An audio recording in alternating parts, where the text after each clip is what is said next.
Ayan guys, ito yung part 2 po natin para sa bangka ng panday po namin dito. Ayan guys, so hindi pa yan totally tapos yung paglagay ng marine pero nakita na yung forma niya guys. Ayan diba, puging-pugi. Yung may nais na magpagawa dito guys, yung address po namin ay Look Romblon, Tablas Look Romblon. Tapos pakicontact na rin ako guys kung sakaling gusto yung magpagawa. Kung sakaling magpagawa ka dito guys, sulit na sulit yung gawaan niya dito guys. Yan guys. Yan diba guys? See? Diba? Puging-pugi po yan. Yan. Saan ka pa? Parang maliit na bangka lang. Ang taas nito guys ay nasa 24 yung palka. Ay hindi, 23, ganyan.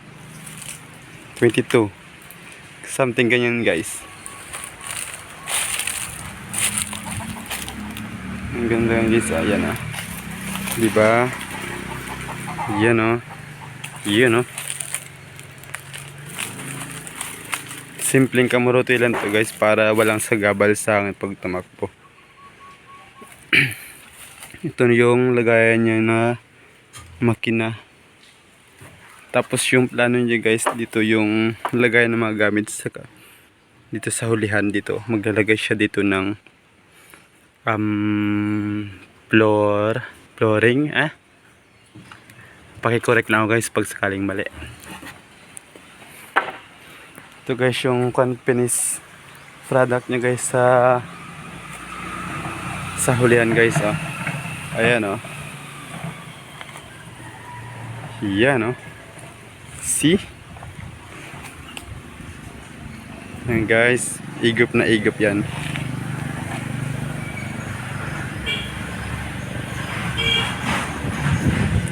Ito guys, yan diba? Pwede pang model to guys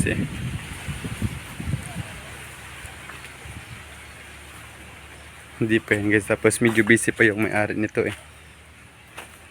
busy pa sa pamamana. Kailangang was na pukusan to guys, saglitan lang to. Medyo kabos pa sa budget guys nag-iipon pa. Ito naman yung tinatawag naming tarik sa inyo yata to guys sa amin to batik. Pinformahan yan guys, pakpaklawin talaga yun guys pakpaklawin o kaya tinatawag nilang butterfly. Expert yung gumawa nito guys. 300 yung by piraso nito, so bali 6 ito guys. Ayun, pakisuma na rin. Ganito guys, bagay na bagay dito tingnan nyo guys yung kabubuan talaga, buang angas, diba? Maangas po yan guys. Ayan,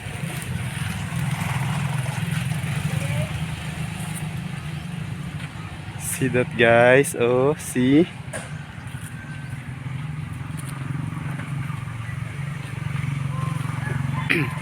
Meron naman ditong nakalagay na malaking kahoy. Ito yung gagawing kasko guys.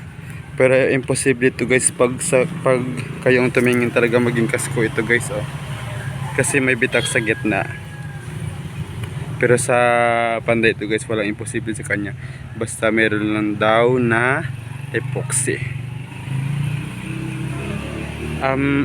Yan guys yung bagong update namin ngayon sa bangka na ito.